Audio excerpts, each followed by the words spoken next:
Alright, I'm finna review this video. It's called "He Risked His Life Filming a Mississippi Senator's Plantation in 1964." So. And I've been right here in Sunflower County since I was 2 years old. You were watching a documentary that was on national television in 1964. I'm David Hoffman, filmmaker. David I think you're Hoffman. going to find this really interesting. It's about this guy, James Eastland, Senator James Eastland, the devout segregationist who really believed Negroes were inferior. Now, the guy who shot this, who was a colleague of mine, he took a great risk at doing this, going down to Mississippi and shooting the people who were on James Eastland's plantation. This quote from James Eastland will give you a sense of what he thought. Quote, "I have no prejudice in my heart, but the white race is the superior race, and the Negro race an inferior race, and the races must be kept separate by law." Another quote from Eastland: "There was a youth hostel being set up in his state, and it was integrated, which we did not like." This is what he said: "You've inserted the thin end of the wedge by allowing the stinking N-word into such a fine hotel." I'm glad you didn't say it.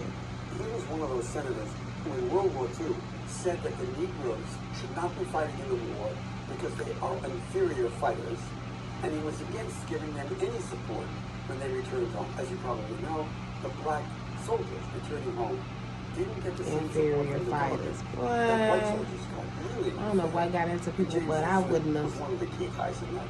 So it was James Eastland. Well, his grandparents or great-grandparents were slaveholders, and they had a big plantation. And James Eastland still had that plantation, a cotton point plantation.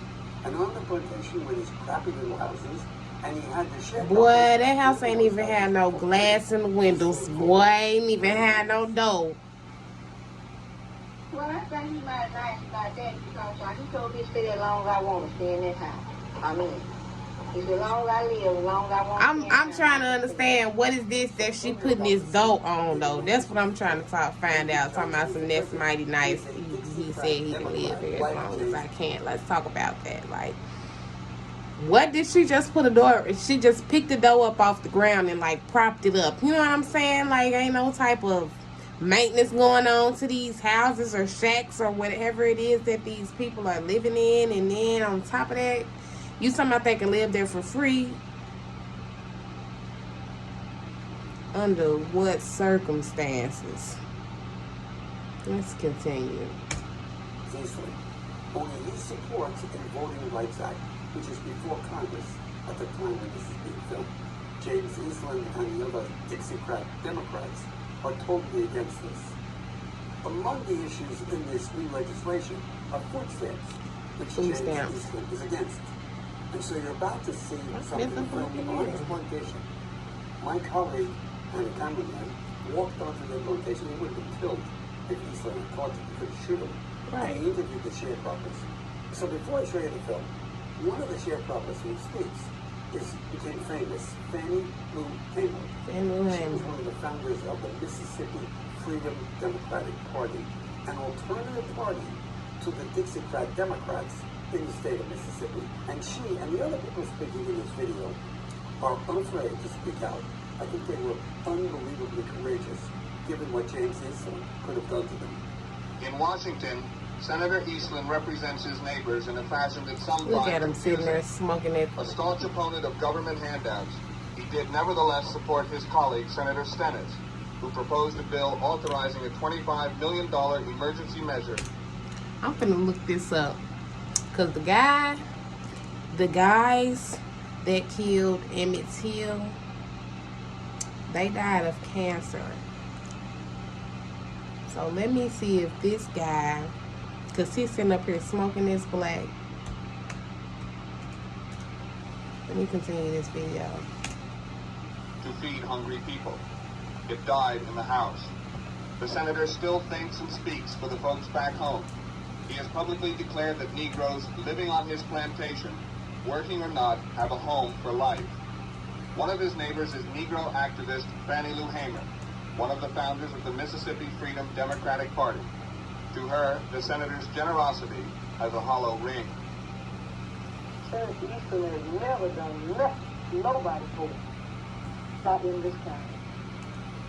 Because the people on Senator Easton's plantation is just poor as I am. And he hadn't done anything for them. And he hadn't done anything for nobody else. Just poor in Sunflower County. And I've been right here in Sunflower County since I was 2 years old.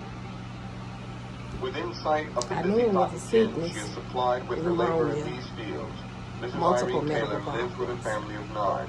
Hers is one of the few remaining tenant shacks that grace the senator's plantation.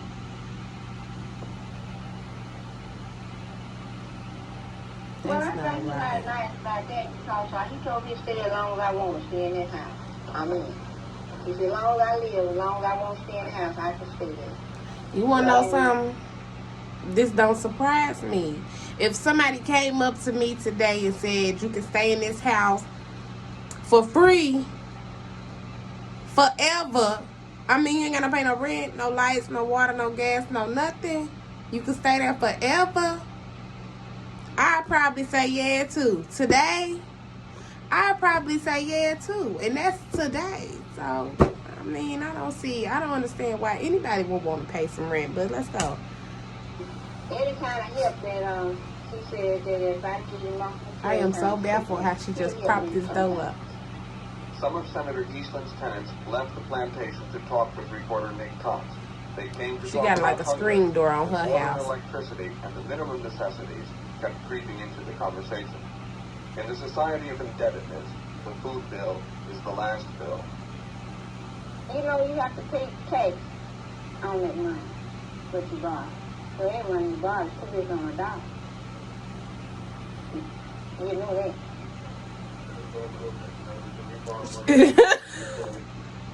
She said, you know that? Okay. She trying to let you know, okay? If you borrow from, you got to pay it back double, okay? Like, what? You know that, right? You know that? Okay, I just want to let you know, all right? Yeah, I had to pay interest on.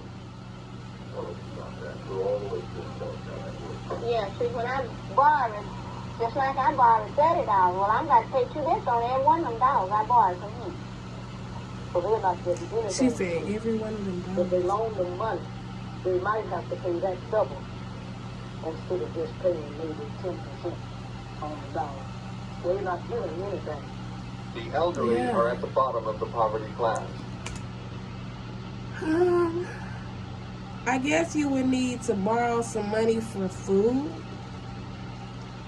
I'm not seeing why would you need to borrow some money, but they might need to borrow some money to eat. You know, you gotta eat, or for household items, you gotta have household items. I mean, and then he said they lived on a plantation, so were they slaves too? Mr. Edwards here shares quarters with 2 people who are not even related to him. Medical expenses consume their meager incomes. Oh. Food stamps are a distant dream. Food stamps, all right, if he's able to buy them. Of course, they say they have to pay $28 and they give us $22, which would make $50. No. $28 if you give them $28, okay? They'll give you $20, and that's $50 in groceries. So that means you really paying half the money for your groceries. They gave you the $28 back, right?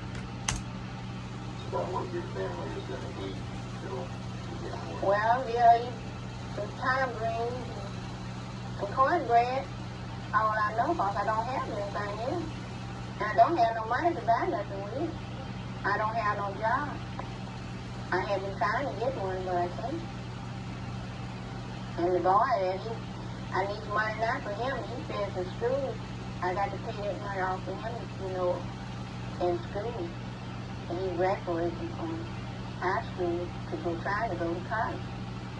Do you feel that your 7 children are getting enough food to eat? That was my question. The No, I don't answer think they is. to my question. I was saying, why would they need to borrow money? So they said medical expenses, and she's been trying to find a job. So she's not a slave. She's been trying to find a job, but she just simply can't because they just not. They'll hire a white person before they hire a black person. It don't matter about qualifications or nothing like that.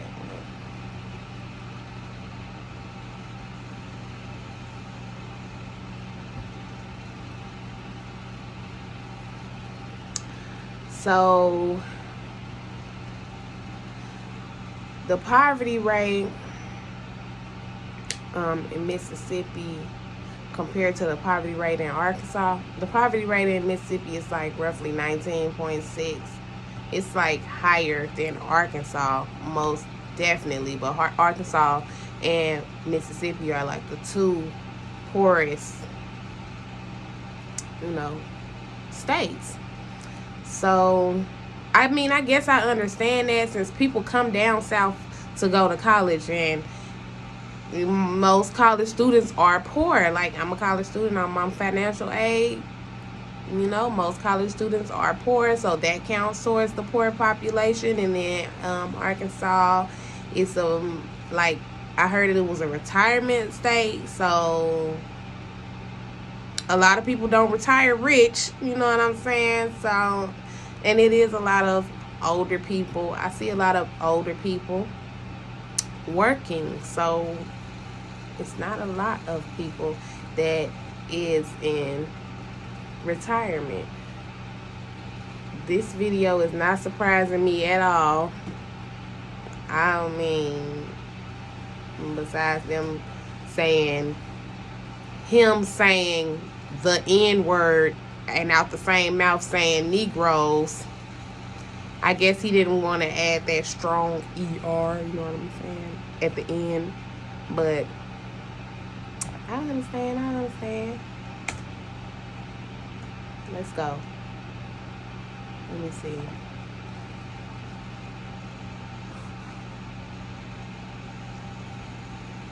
I didn't know they had to borrow money. I didn't know. I've been asking these questions, though. I didn't know they had to borrow money. I didn't know folks had to pay for food stamps. That is crazy.